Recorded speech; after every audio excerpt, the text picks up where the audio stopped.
Hello and welcome to The Learning Lounge, iHasco's monthly podcast series where we delve into a variety of subjects as we look to uncover opinions, expertise and experiences with our studio guests.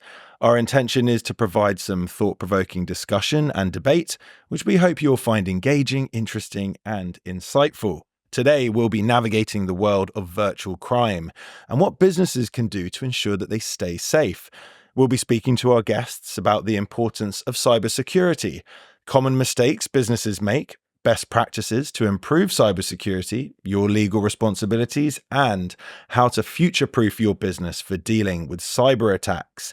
So introducing our guest panel today, we have Zain Javed, Chief Technology Officer at Citation Cyber, and Matthew Perry, Group Risk and Compliance Manager at Citation. Welcome to you both. Guys, thanks so much for joining us.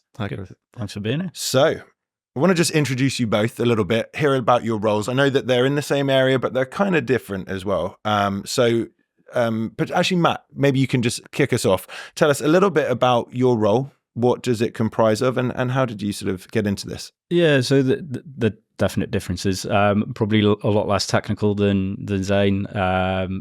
So as the Group Risk and Compliance Manager, it covers all avenues of risk management, complying with legal regulations, security standards that we need to achieve for our clients, supporting our businesses across the group in managing and achieving the standards that we set as a group as well.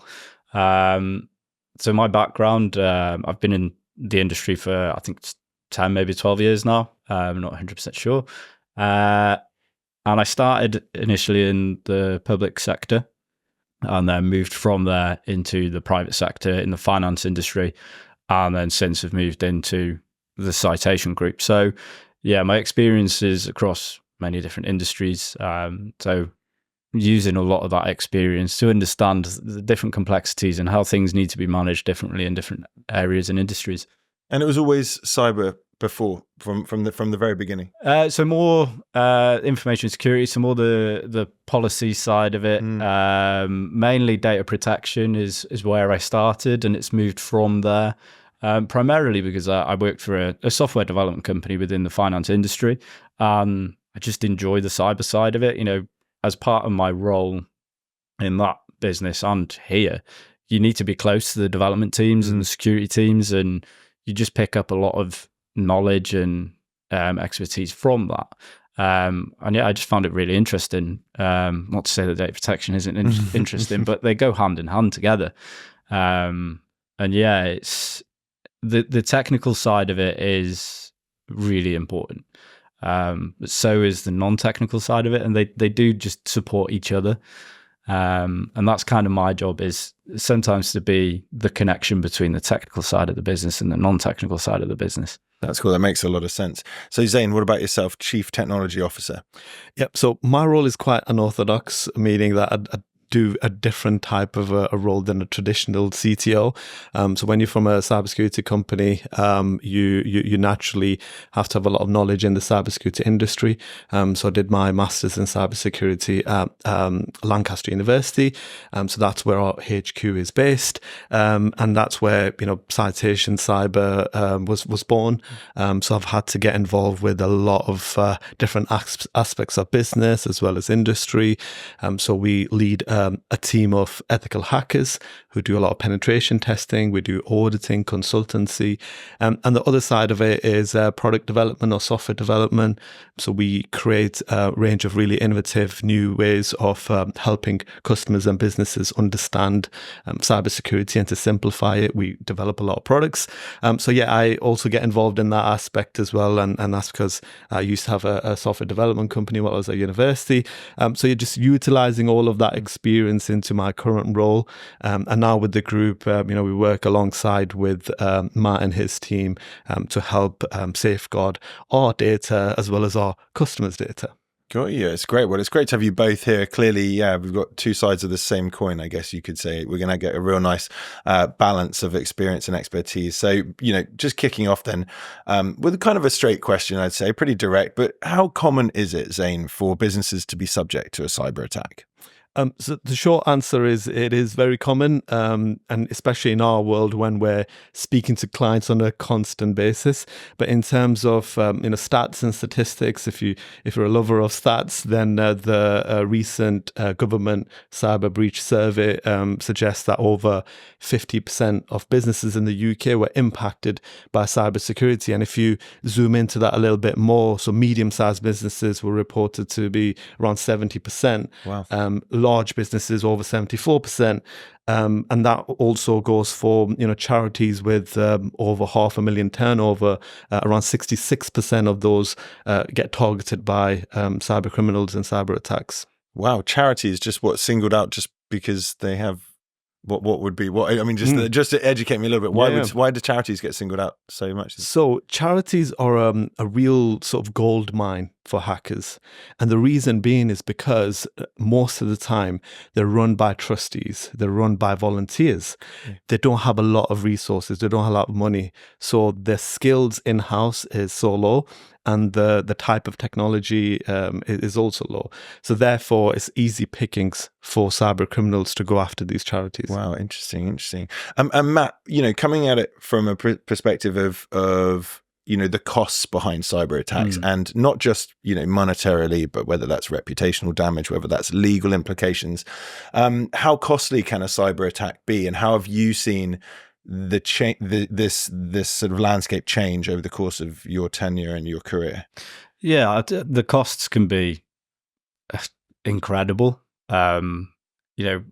Business ending in some cases, and this isn't scaremongering, but it's the truth. I think since the start of my career, we've had the new regulation in GDPR, which has increased the regulatory fines from what they used to be £500,000 maximum under the old Data Protection Act, and now they can be anything up to like 20 million euros.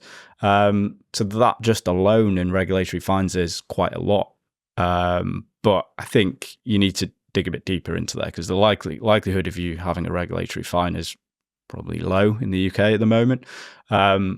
It's more the financial impact on the business from a client perspective and the effect that it can have on your reputation. The reputational damage could be what costs you the most pain, really.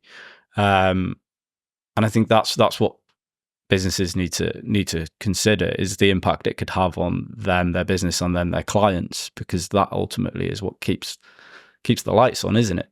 As soon as your reputation is impacted, so is your revenue, and that's where it can do some damage. Absolutely. And from your experience, obviously, I know that there's been more regulation brought in, but there's also been more sort of penalties, and even as I understand it, even putting some execs in prison. I think there was one in Finland or Sweden, or I can't remember, but it's got to a point now where there's some real legal ramifications for people who are working within these companies if they have data breaches. Governments are starting to take it seriously. Well, not starting to, but they're taking it a lot more seriously now. We've seen that since GDPR came in 2018.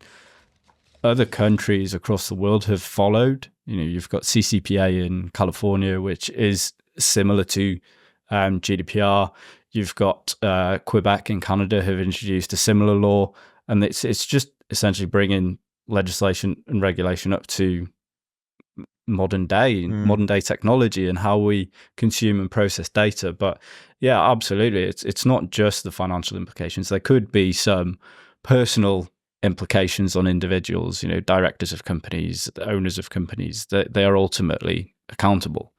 And if they're knowingly doing something that causes a breach or a serious incident, then yeah, there could be some legal ramifications for them personally as well. Yeah, it starts at the top, and just to kind of hit Matt's point really home. I work with a lot of board members, and I could see 6-7 years ago it was almost like a box ticking exercise, and they just didn't understand the kind of the magnitude of the problem.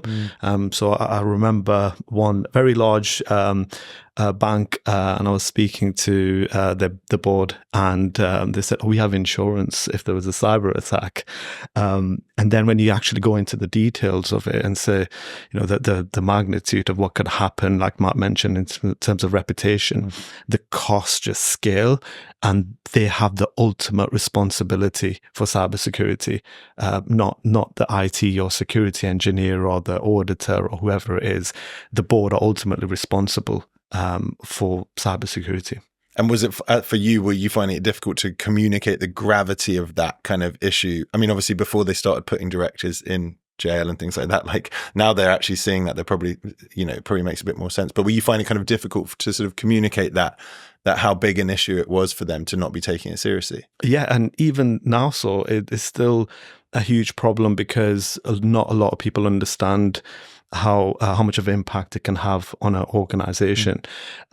So it's always a difficult task, and that's where a lot of chief information security officers, IT directors, data protection officers, they approach us to help them convince the board of why they need investment, why they need the resources, and why they should really focus on this. So they need that independent person to come in and kind of tell them. So yeah, it is starting to get a lot better now, and there's a huge work being done by governments, not just in the UK but all over the world, because how connected we are to the online world. But yeah, it's starting to change, but there's going to be a lot more to come, especially when we go into the world of AI, which again, I wanted to get in there. Open first. that Pandora's and box. I'm not going to mention AI before anyone else. It was coming. I mean, it sounds, obviously you've mentioned there about having to speak to boards and big, it sounds like big companies we're talking about, but if we've got viewers and listeners who are tuning into who they're not at that level yet, they're the smaller company or they're just founding a company, how important is it across the board for a business to be introducing cybersecurity measures? And like I say, is it relevant for those who do have those smaller operations, or is it something that needs to be in as a foundational point when starting a company?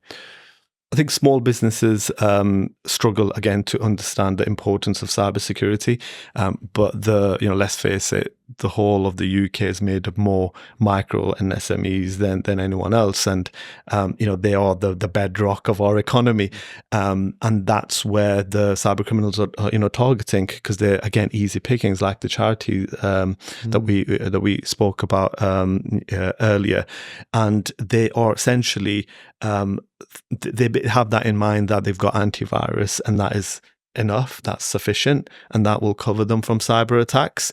But what they don't have is the user education, and then the other important factors of trusting cloud services with their data, and they struggle to understand what is critical to them.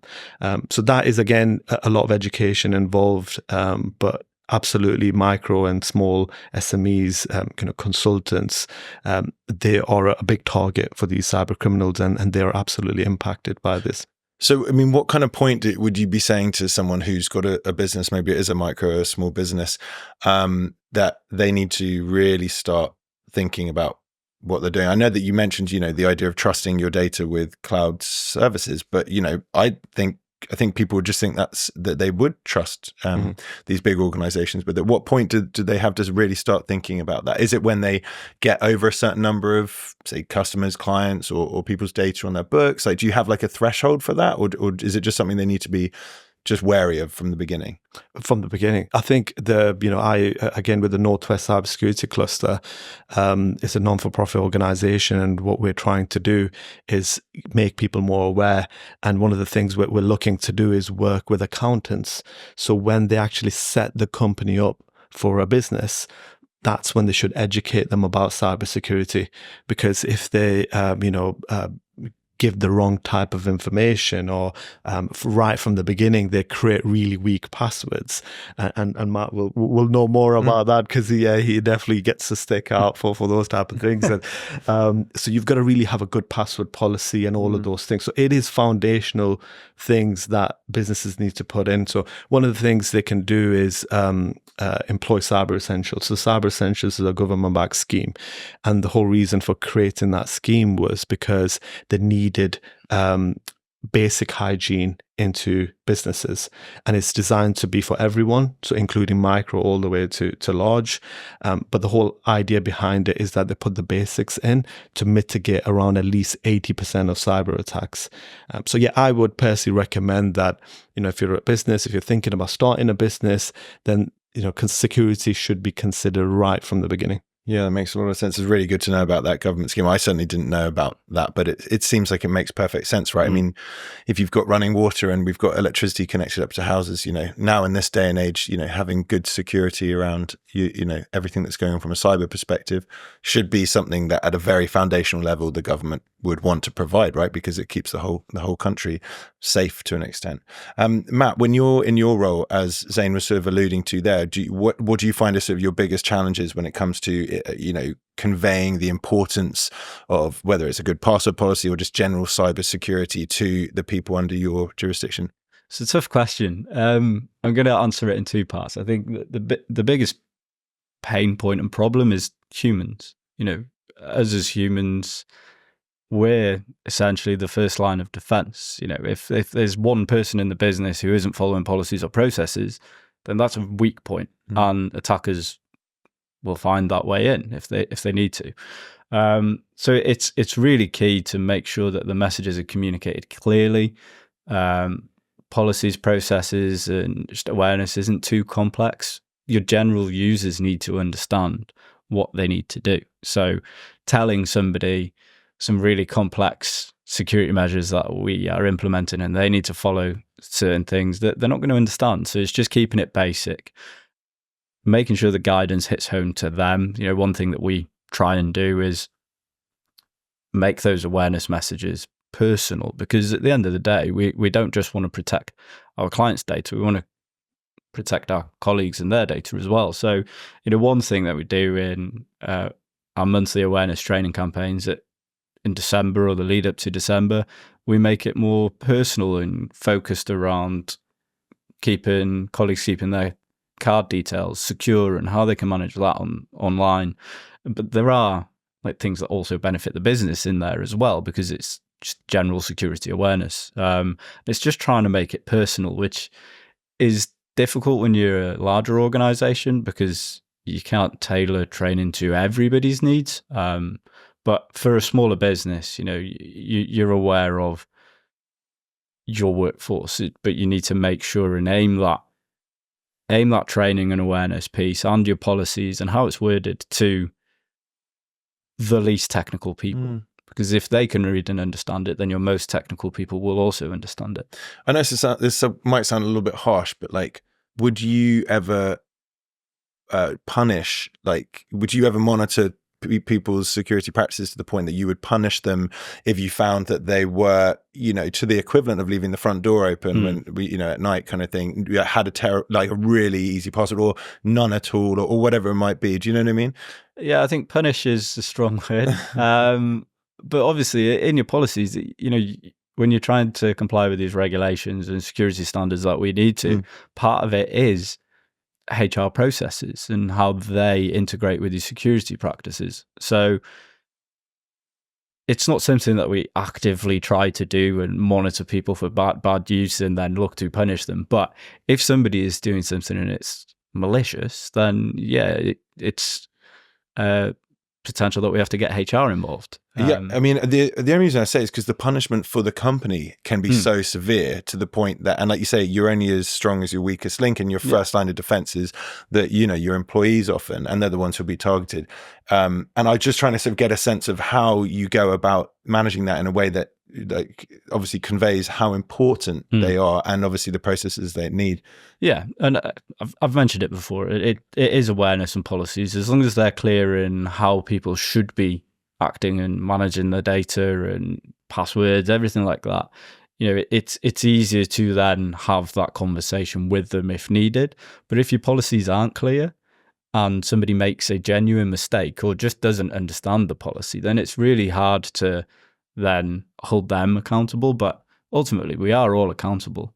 If you're using really weak passwords for a really sensitive application with sensitive data in there, and that's against company policy and practices, then it's It's not straightforward, is it? You then do need to have that difficult conversation with that person potentially.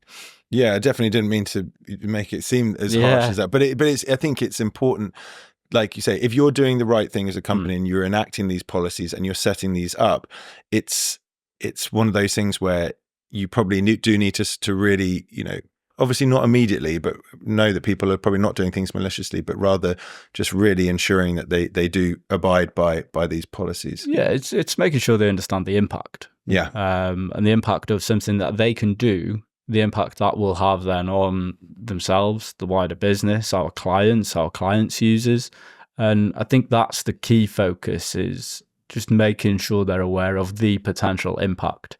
And, some of the messages we convey are, low risk, low level issues, but then we also do have to, as you've mentioned, look at the larger issues that may then lead to potential HR investigation or something, because that it's a constantly moving scale. Conveying those messages in different ways at different times helps make it a bit more clear and helps them understand the importance of it, because something as little as a password, a really simple password, the impact of that could be catastrophic depending on the access that individual has within the business. Also, there's kind of two sides to that as well, where you've got users who may accidentally cause a data breach. Yeah. So, insider threats is a huge problem.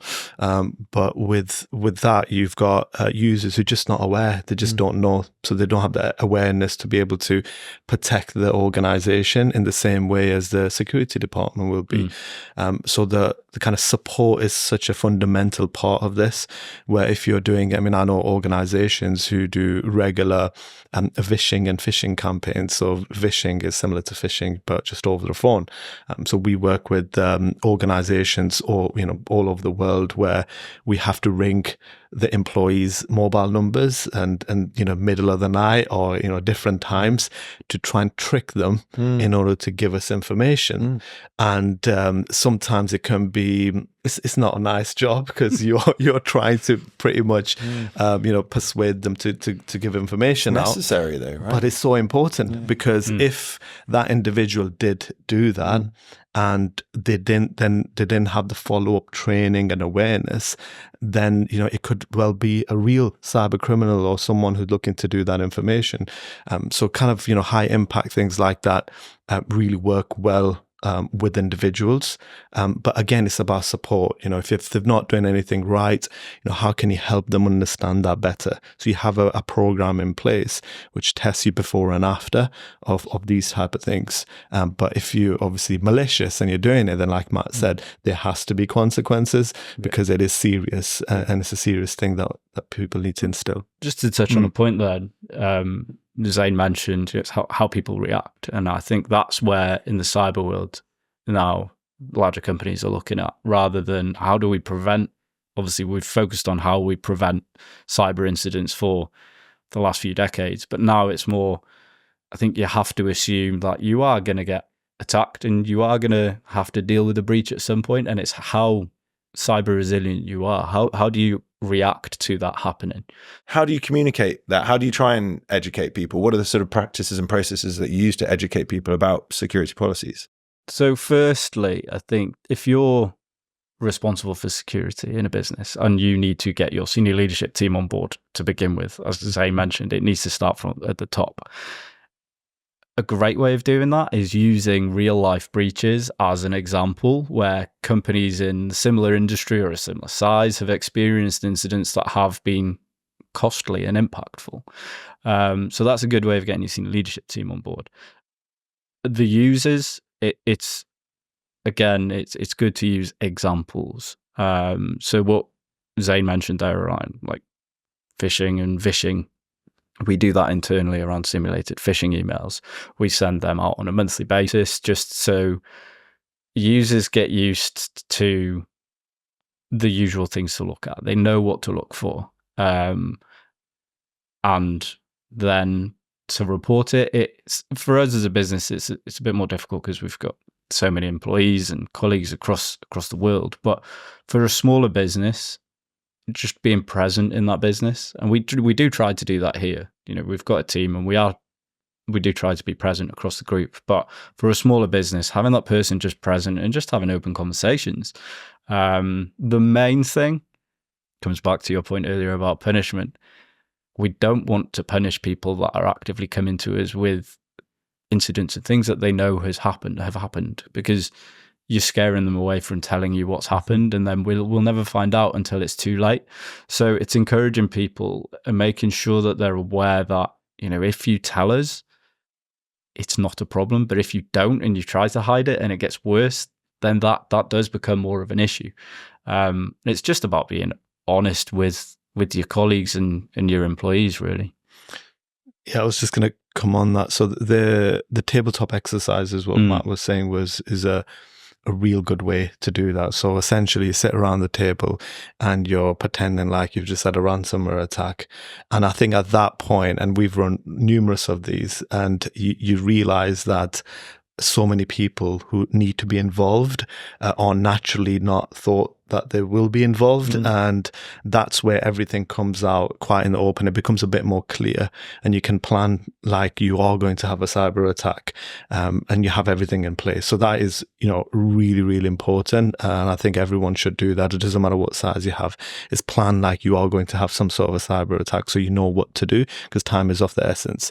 In terms of users, and this is something that's a bit of a bugbear for me, and it's one of those where you have a training plan and you're training people on all of these different cyber things and awareness and so on, but the policies don't match the training at all, because often it's, it is bought off the shelf, and sometimes the policies are bought off the shelf, templates and things like that.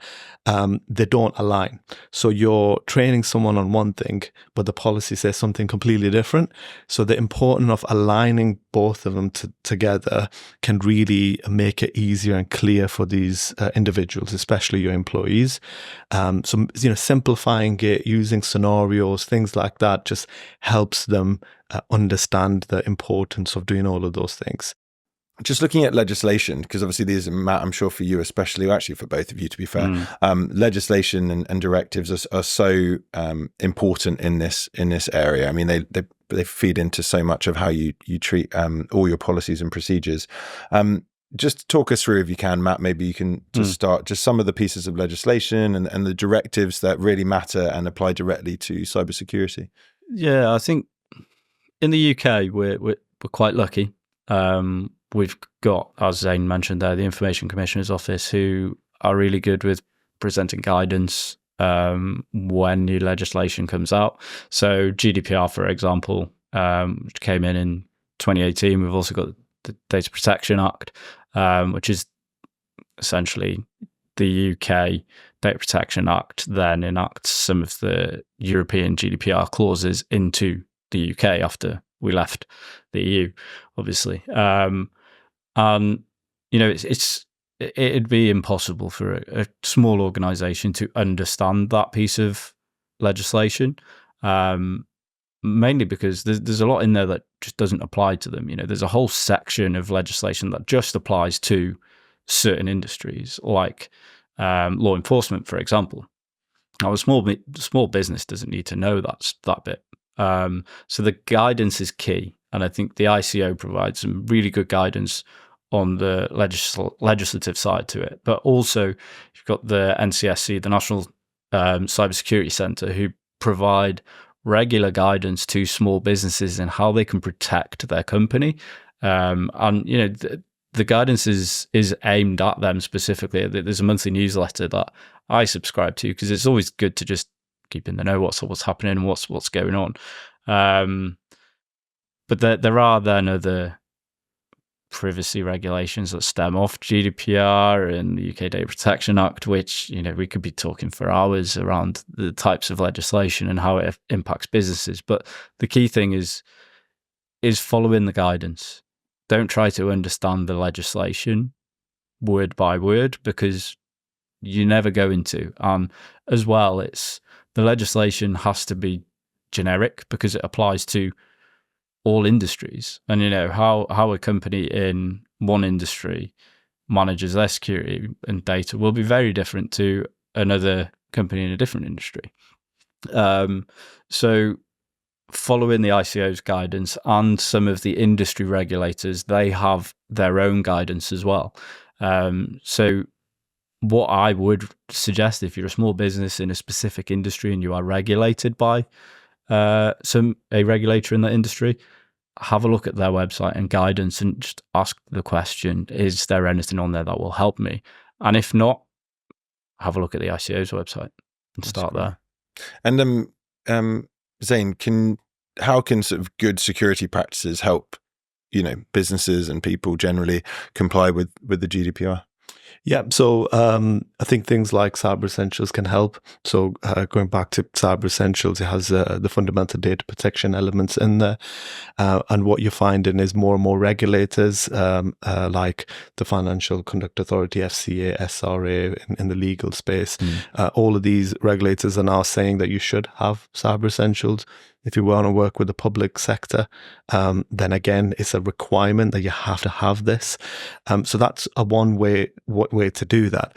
But also, just doing the basics right in terms of making sure that you've got a good cybersecurity plan. And again, you don't have to be an enterprise to have a cybersecurity plan. It could be something simple as subscribing to the NCSC newsletter, so you're aware of the threats that are out there that could be targeting you. Having antivirus in place, patching your systems regularly, having some sort of a firewall, even if it's ISP provided router, make sure that you've got good passwords on it, and having fundamental password policy for your staff. And another thing, I think it can go into a lot of the questions that we mentioned before as well, is that the problem with normal users companies have is that they focus too much on the users, and then they don't focus too much on the technical aspect.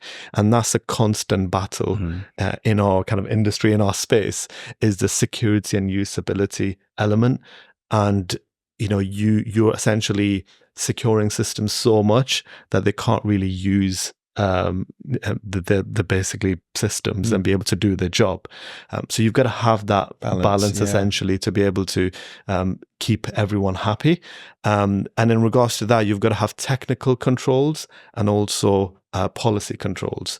So technical controls, ideally, you want to take away as much a sort of responsibility away from the user. You've got to assume that they will do something wrong, and that could affect the systems and so on. So take as much as possible, but if you try and do that, it's going to be very difficult for them to do the job. So that's where the policy controls come in, and you just simply advise them that you must abide by these following rules and policies and processes.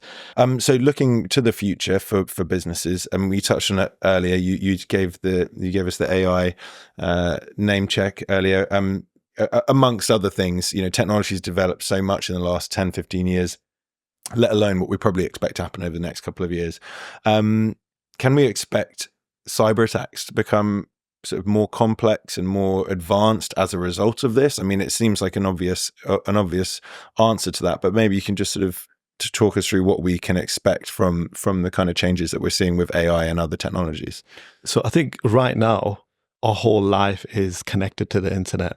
We're carrying supercomputers in our pocket essentially, because going back 10 years, the technology has moved on so much.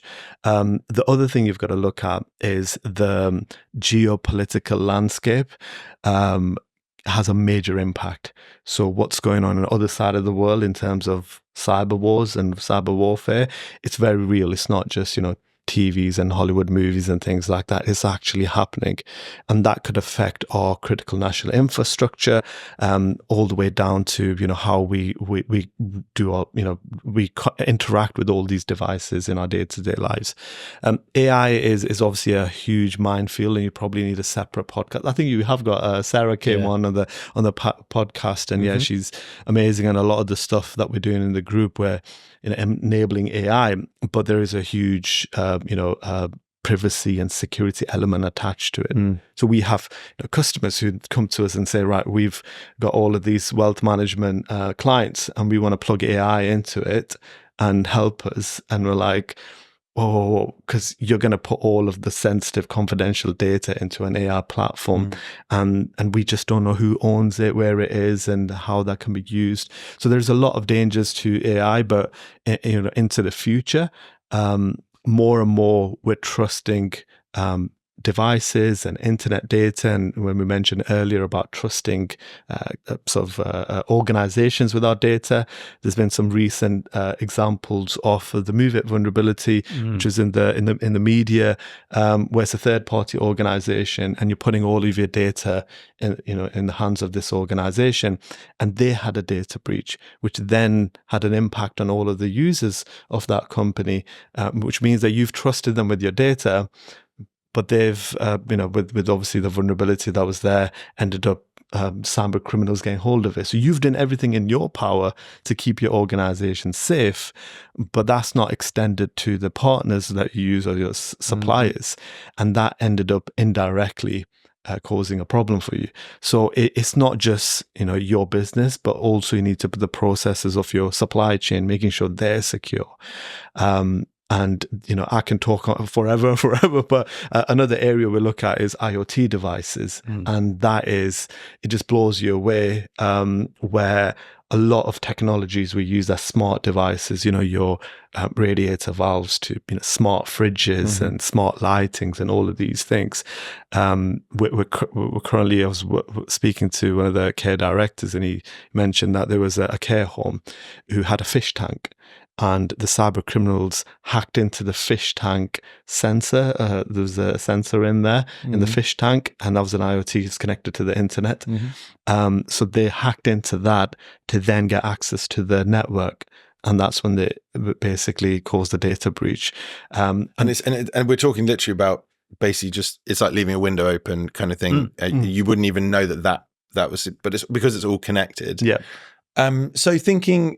It's interesting to hear about AI as an attack mechanism, but is there any validity to the idea that it's also, with the sort of development of AI, it's a defense mechanism as well, and that these things will sort of cancel each other out? I mean, what do you sort of see as happening in the future, Matt, when it comes to the development? Because it's not just a case of AI making, running away with all the attacks. I mean, there's defense mechanisms as well, right? It's like everything. Embrace the technology because it is powerful. There are a lot of positives to it, but you've got to obviously balance the risk. But a lot of security companies are implementing AI, and just an example of how it can be used is, Zain mentioned earlier about your audit trail. Well, security logs are really hard to digest and understand, and it's not a person sat there reading through them. You never would. But you can use AI to review those logs and predict and provide summaries of what's happening, what's going on, and what we need to do and what we need to look at. There's definitely some positives. It's not all doom and gloom about AI. I mean, AI has been around for years, decades. It's just this new iteration of it. ChatGPT is the buzzword, isn't it? I think the key thing for a business to understand is what's happening with that. If you're putting any of your data into ChatGPT, be careful, understand what it's doing. But then on the other side of it, like I said, businesses are using it to benefit their security controls and improve efficiencies and processes within a business as well. Yeah, I think with my kind of product development hat on, it gets me really excited because there's so many different use cases of AI. Like Mark mentioned about sort of detecting patterns, which requires a lot of manual work. And in the past, we've had to use resources to look through alerts and logs, etc. That's all solved now. So you're saving efficiencies, all of that kind of stuff. But also from a kind of a criminal's perspective, they're using the same sort of tools to use to their advantage, to figure out who is the weakest link in an organization and be able to scrape a lot of the data quicker, create a really realistic phishing email than they used to before. So how can we use AI to detect that? I know education sector is obviously having difficulty with plagiarism and things like that. So they've already got tools in place to detect it. We just need to apply the same thing for in the security world and so on. So there's lots of stuff going on around this, which would be a constant battle, and usually it's the cyber criminals because it's $1 trillion industry. So, they're constantly going to invest and get better and better. So they're naturally going to up their game. And as there's kind of security companies and researchers, you just have to follow up to make sure that, we can stay on par and trying to cancel them out. Absolutely. And guys, we have to leave it there, but thank you so much for all this incredible insight and your wisdom as well today. I think we've got some great takeaways. I mean, obviously, I think for anyone watching, regardless of the level that they're at, I think the main thing that stood out for me is that we've talked about some of the details in developments and these various use cases, but really, if you're staying in touch with if you're getting the government's basics cybersecurity package, which is free to use, if you're subscribed to the newsletter that keeps you up to date with latest best practices, and you're implementing some of these things, that's the way you need to get your information from, and then you can do what's needed and what's relevant to your business and what stage you're at, rather than trying to worry about like the latest development in AI, for example, that might be a very specific thing. So it's fascinating to hear about it all, though, and just to hear about some of the stories that that people have gone through. And obviously we're trying to prevent with everyone, but like I say, I think for our viewers and our listeners, it's about picking a good source of credible information to be getting the insight and staying up to date with, and then applying it to their businesses. But guys, thank you so much. And to everyone listening and watching, if you would like to listen again or share this podcast with colleagues, please visit the iHasco website or our YouTube channel, where you'll be able to listen on demand. And guys, thanks again for joining us. And everyone, we'll see you next time. Goodbye.